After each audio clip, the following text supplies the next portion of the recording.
ସରକାରଙ୍କ ତରଫରୁ ଚାଷୀମାନଙ୍କ ପାଇଁ ଯାହା ବି ସୁବିଧା ସୁଯୋଗ ଆସୁଛି ଅନଲାଇନ୍ ମାଧ୍ୟମରେ ଆବେଦନ କରିବା ପାଇଁ କୁହାଯାଉଛି ଆପଣମାନେ ଆବେଦନ କରନ୍ତୁ। ତ ବର୍ତ୍ତମାନ ସିଏମ୍ କିଷାନ ଯୋଜନାରେ ଯେଉଁ ଚାଷୀ ଭାଇମାନେ ଆବେଦନ କରିଥିଲେ ସେମାନଙ୍କର ଫର୍ମ ରିଜେକ୍ଟ ହେଇଯାଇଛି। ପୁଣି ଥରେ ସେମାନଙ୍କୁ ଆବେଦନ କରିବା ପାଇଁ କୁହାଯାଉଛି। ଆପଣମାନଙ୍କୁ ଏ ଭିଡ଼ିଓ ମାଧ୍ୟମରେ ମୁଁ ଜଣାଇବି ଆପଣମାନଙ୍କୁ ସିଏସ୍ସି ସେଣ୍ଟରକୁ ଯିବା ପାଇଁ ପଡ଼ିବନି ଆବେଦନ କରିବା ପାଇଁ। ସିଏସ୍ସି ସେଣ୍ଟରକୁ ଯାଇକି କାହିଁକି ଆପଣମାନେ ଅଯଥା ଟଙ୍କା ଖର୍ଚ୍ଚ କରିବେ? ଘରେ ବସିକି ତ ଆପଣମାନେ କରିପାରିବେ। କିଛି ଟଙ୍କା ବଞ୍ଚିଲେ ପିଲା ଛୁଆଙ୍କ କାମରେ ଆସିବ। ଏଠି ସବୁଠୁ ଗୁରୁତ୍ୱପୂର୍ଣ୍ଣ କଥା ହେଲା ଏଗ୍ରିଷ୍ଟାକ୍ ଫାର୍ମର ଆଇଡି ବିନା ଆପଣମାନେ ସିଏମ୍ କିଷାନ ଯୋଜନାର କିସ୍ତି ଟଙ୍କା ପାଇପାରିବେ ନାହିଁ। ତ ୱେବସାଇଟ୍ରେ ମଧ୍ୟ ସାଫ ସାଫ ମେନସନ୍ ରହିଛି, ଆପଣ ଦେଖିବାକୁ ପାଉଥିବେ। ଯେଉଁ ରେଡ୍ କଲର୍ର ଯେଉଁ ନୋଟିଫିକେସନ୍ ରହିଛି ସେଟା ମୁଭ୍ କରୁଛି, ଆପଣ ଦେଖିବାକୁ ପାଉଥିବେ। ତ କମ୍ପଲସରି ରହିଛି ସବୁ ଚାଷୀମାନଙ୍କ ପାଇଁ ସିଏମ୍ କିଷାନ ଟଙ୍କା କିମ୍ବା ପିଏମ୍ କିଷାନ ଟଙ୍କା ପାଇବା ପାଇଁ। ଏକଥା ମୁଁ ଆପଣମାନଙ୍କୁ କାହିଁକି ଜଣାଉଛି ଆପଣ ତ ଜାଣିଥିବେ, କିନ୍ତୁ ଏଠି ଗୋଟେ ଗୁରୁତ୍ୱପୂର୍ଣ୍ଣ କଥା ରହିଛି।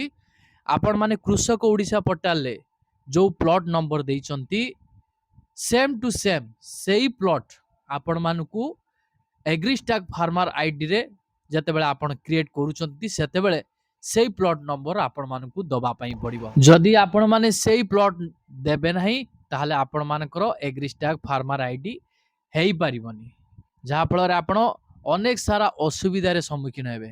ଏଇଟା ଆପଣମାନେ ଭଲ ଭାବରେ ଜାଣି ରଖନ୍ତୁ।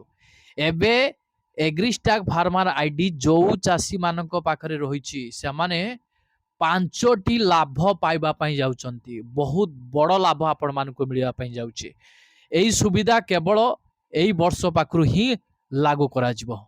ଯେଉଁ ଚାଷୀମାନଙ୍କ ପାଖରେ ଏଗ୍ରିଷ୍ଟାକ୍ ଫାର୍ମର ଆଇଡି ରହିଛି ସେମାନଙ୍କୁ ପୁରା 5ଟି ବେନିଫିଟ୍ ମିଳିବା ପାଇଁ ଯାଉଛି। ଆପଣଙ୍କର ମୋବାଇଲ ସ୍କ୍ରିନରେ ଆପଣମାନଙ୍କୁ ପ୍ରମାଣ ସହ ମଧ୍ୟ ଦେଖାଉଛି। ଏ 5ଟି ବେନିଫିଟ୍ କ'ଣ ରହିଛି ମୁଁ ଆପଣମାନଙ୍କୁ ବିସ୍ତାର ରୂପେ ଜଣାଇବି। ତା ସହିତ ସିଏମ୍ କିଷାନ ଯୋଜନାକୁ ନେଇ ଓଡ଼ିଶାର ଚାଷୀ ଭାଇ ଭଉଣୀମାନଙ୍କ ପାଇଁ କ'ଣ ରହିଛି ସରକାରଙ୍କ ତରଫରୁ ନୋଟିଫିକେସନ୍ ତାହା ମଧ୍ୟ ମୁଁ ଆପଣମାନଙ୍କୁ ଜଣାଇବି। ତ ସେଥିପାଇଁ ଆପଣମାନେ ବିନା ସ୍କିପ୍ରେ ଭିଡ଼ିଓଟିକୁ ଶେଷ ପର୍ଯ୍ୟନ୍ତ ଦେଖନ୍ତୁ। ଯେ ମୁଁ ଆପଣମାନଙ୍କୁ କହି ରଖିବି, ଚ୍ୟାନେଲରେ ଯଦି ଆପଣମାନେ ପ୍ରଥମ କରି ଭିଡ଼ିଓଟିକୁ ଦେଖୁଛନ୍ତି ଏପର୍ଯ୍ୟନ୍ତ ଚ୍ୟାନେଲକୁ ସବସ୍କ୍ରାଇବ୍ କରିନାହାନ୍ତି ଚ୍ୟାନେଲକୁ ସବସ୍କ୍ରାଇବ୍ କରିଦିଅନ୍ତୁ।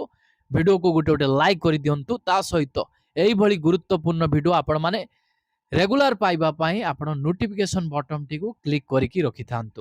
ଥରେ ଏ ଖବର ଉପରେ ଆପଣମାନେ ନଜର ପକାନ୍ତୁ। ସିଏମ୍ କିଷାନ ଆବେଦନ ଆପଣମାନଙ୍କର ରିଜେକ୍ଟ ହେଇଛି କି?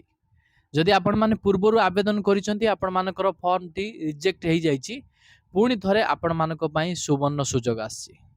ଜୁଲାଇ 6 ତାରିଖ ପାଖରୁ ସିଏମ୍ କିଷାନ ଯୋଜନା ଆବେଦନ ପ୍ରକ୍ରିୟା ଆରମ୍ଭ ହୋଇଯାଇଛି।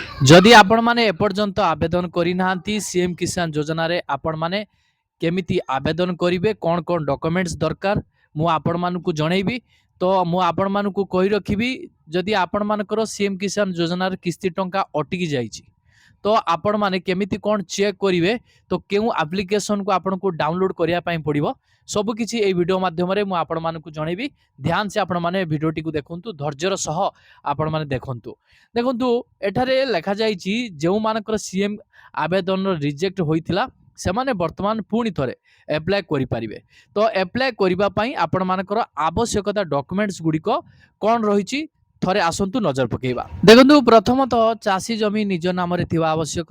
ଯଦି ଆପଣମାନଙ୍କର ଜମି ନିଜ ନାମରେ ରହିଛି ତାହେଲେ ଆପଣମାନେ ସିଏମ୍ କିଷାନ ଯୋଜନା ପାଇଁ ଆବେଦନ କରିପାରିବେ, ନଚେତ୍ ଆପଣମାନେ ଭୂମିହୀନରେ ମଧ୍ୟ ଆବେଦନ କରିପାରିବେ, ବର୍ଷକୁ 12,500 ଟଙ୍କା ପ୍ରାପ୍ତ କରିବେ। ଦ୍ୱିତୀୟରେ ବ୍ୟାଙ୍କ ଆକାଉଣ୍ଟ ଆପଣମାନଙ୍କର ଆବଶ୍ୟକତା ରହିଛି। ଯେଉଁ ଚାଷୀମାନଙ୍କର ବ୍ୟାଙ୍କ ଆକାଉଣ୍ଟ ସହିତ ଆଧାର ସଂଯୋଗ ଡିବିଟି ସକ୍ରିୟ ରହିଥିବ ସେମାନଙ୍କୁ ସିଏମ୍ କିଷାନ ଯୋଜନାର କିସ୍ତି ଟଙ୍କା ମିଳିବାରେ କୌଣସି ଅସୁବିଧା ହେବ ନାହିଁ। ତୃତୀୟରେ ଆପଣମାନଙ୍କର ଆଧାର କାର୍ଡ।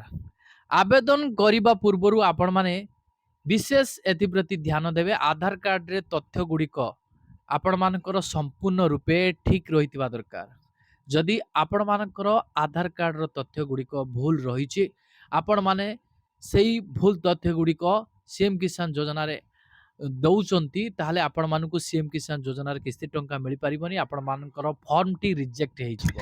ଆଧାର କାର୍ଡର ତଥ୍ୟ ଅନୁସାରେ ଆପଣମାନଙ୍କୁ ସିଏମ୍ କିଷାନ ଯୋଜନାରେ ଆବେଦନ କରିବା ପାଇଁ ପଡ଼ିବ।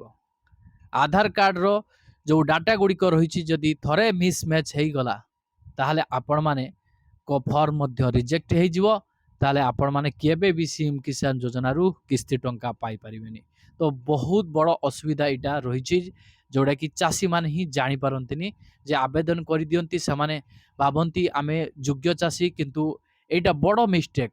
ପ୍ରତ୍ୟେକ ଚାଷୀ ଭାଇନା ମାନଙ୍କର ଆଧାର କାର୍ଡରେ କିଛି ନା କିଛି ମିଷ୍ଟେକ୍ ରହିଥିବ। ଯେମିତିକି ଆପଣମାନଙ୍କର ନାମ ନାମ ମଧ୍ୟ ଆପଣମାନଙ୍କର ସ୍ପେଲିଂ ଗୁଡ଼ିକ ମିଷ୍ଟେକ୍ ଥିବ। ଆପଣମାନଙ୍କର ଡେଟ୍ ଅଫ୍ ବାର୍ଥ ମଧ୍ୟ ମିଷ୍ଟେକ୍ ରହିଥିବ। ଆପଣମାନଙ୍କର ପିତାଙ୍କର ନାମ ମଧ୍ୟ ଭୁଲ ରହିଥିବ। ଏଇ ସବୁ ଭୁଲ ତଥ୍ୟ ଯୋଗୁଁ ଆପଣମାନଙ୍କର ଡାଟା ମିସମ୍ୟାଚ୍ ହେଇଯାଏ, ଯାହାଫଳରେ ଫର୍ମଟି ଆପଣମାନଙ୍କର ରିଜେକ୍ଟ ହେଇଯାଏ।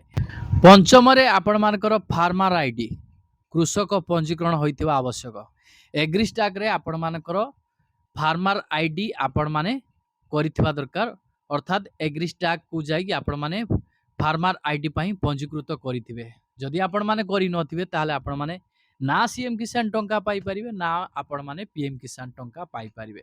ତ ଏଠି ଫାର୍ମର ଆଇଡିଟି କରିବା ପାଇଁ ଚାଷୀମାନଙ୍କର ଗୋଟିଏ ମୁଖ୍ୟ ସମସ୍ୟା ହେଉଛି ପ୍ଲଟ୍ ନମ୍ବର।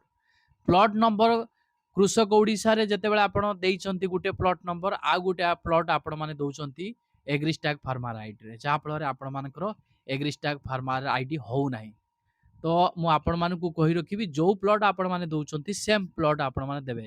କୃଷକ ଓଡ଼ିଶାରେ ବି ସେମ୍ ଦେବେ, ଆଉ ଆପଣମାନେ ଏଗ୍ରିଷ୍ଟାକ ଫାର୍ମର ଆଇଡିରେ ମଧ୍ୟ ସେମ୍ ଦେବେ, ଯାହାଫଳରେ ଆପଣମାନଙ୍କର କିଛି ଅସୁବିଧା ହେବ ନାହିଁ। ଆପଣମାନେ କେମିତି ଆବେଦନ କରିବେ ଘରେ ବସିକି ନିଜର ମୋବାଇଲ ମାଧ୍ୟମରେ, ବହୁତ ସହଜ ଉପାୟ ରହିଛି। ଆପଣମାନେ ଆପଣମାନଙ୍କର ମୋବାଇଲ ପ୍ଲେ ଷ୍ଟୋରକୁ ଯାଆନ୍ତୁ। ପ୍ଲେ ଷ୍ଟୋର ସର୍ଚ୍ଚ ବାରରେ ଆପଣ ଲେଖିବେ ସିଏମ୍ କିଷାନ ଆପ୍ ଓଡ଼ିଶା। ଲେଖିଲା ପରେ ଏଇଭଳି ଏକ ଆପ୍ ଓପନ୍ ହେଇକି ଆସିବ। ମୁଁ ପୂର୍ବରୁ ଏହି ଓଡ଼ିଶା ସିଏମ୍ କିଷାନ ଯୋଜନା ଆପ୍ଟିକୁ ଇନଷ୍ଟଲେସନ୍ କରିକି ରଖିଛି। ତ ମୁଁ କ'ଣ କରିବି, ଓପନ୍ ଅପସନ୍ ଉପରେ କ୍ଲିକ୍ କରିବି। ତାପରେ ଆପଣମାନେ ସ୍କ୍ରୋଲ୍ କଲା ପରେ ଦେଖନ୍ତୁ ଏବାଉଟ୍ ସିଏମ୍ କିଷାନ ଯୋଜନା, ଏହି ଅପସନ୍ ଉପରେ ଆପଣ କ୍ଲିକ୍ କରିବେ। ଏହି ପେଜରେ ଆପଣମାନେ ସିଏମ୍ କିଷାନ ଯୋଜନାର ସମ୍ପୂର୍ଣ୍ଣ ତଥ୍ୟ ଜାଣିବାକୁ ପାଇବେ। ତ ଆପଣମାନେ ଆବେଦନ କରିବାକୁ ଆପଣମାନଙ୍କର ଏଠି ଗୋଟେ ଲିଙ୍କ ରହିଛି, ସିଏମ୍ କିଷାନ ଅଫିସିଆଲି ପୋର୍ଟାଲ ରହିଛି, ଆପଣ ଏହି ଅପସନ୍ ଉପରେ କ୍ଲିକ୍ କରିଦେବେ। ତ ମୁଁ ଏହି ଆପ୍ଲିକେସନଟିକୁ ଏଥିପାଇଁ କହିଲି ଯେ ଆପଣମାନେ ଏହି ଆପ୍ଲିକେସନ ମାଧ୍ୟମରେ ସିଏମ୍ କିଷାନ ଯୋଜନାର ସମ୍ପୂର୍ଣ୍ଣ ବିବରଣୀ ଆପଣମାନେ ଜାଣିବାକୁ ପାଇବେ। ତାପରେ ଆପଣମାନେ ସିଏମ୍ କିଷାନ ପୋର୍ଟାଲକୁ ଆସିଲା ପରେ ତ ଆପଣମାନେ କେମିତି ଆବେଦନ କରିବେ, ଆପଣ ଚାଷୀ ପଞ୍ଜୀକରଣ ଅପସନ୍ ଆପଣ ଦେଖୁଛନ୍ତି, ସେହି ପଞ୍ଜୀକରଣ ଅପସନ୍ ଉପରେ ଆପଣମାନେ କ୍ଲିକ୍ କରନ୍ତୁ।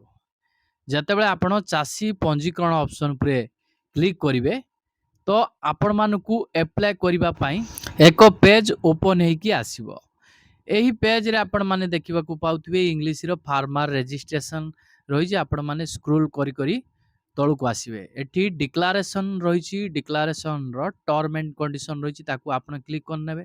ତାପରେ ଆପଣମାନେ ପ୍ରୋସିଡ୍ ଅପସନ୍ ଉପରେ କ୍ଲିକ୍ କରିବେ। ଯେତେବେଳେ ଆପଣ ପ୍ରୋସିଡ୍ ଅପସନ୍ ଉପରେ କ୍ଲିକ୍ କରିବେ, ତ ଆପଣଙ୍କ ସାମ୍ନାରେ এইଭଳି ଏକ ପେଜ୍ ଓପନ୍ ହେଇକି ଆସିବ।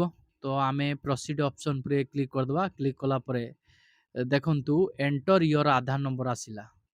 ତ ଆପଣମାନଙ୍କର ଆଧାର ନମ୍ବରଟିକୁ ଦେବେ। ଯେଉଁ ଚାଷୀ ସିଏମ୍ କିଷାନ ଯୋଜନାରେ ଆବେଦନ କରିବା ପାଇଁ ଚାହୁଁଛନ୍ତି, ତାଙ୍କର ଆଧାର ନମ୍ବରଟିକୁ ଏଇ ବକ୍ସରେ ଆପଣମାନେ ନିର୍ଭୁଲ ଭାବରେ ଦେଇଦିଅନ୍ତୁ।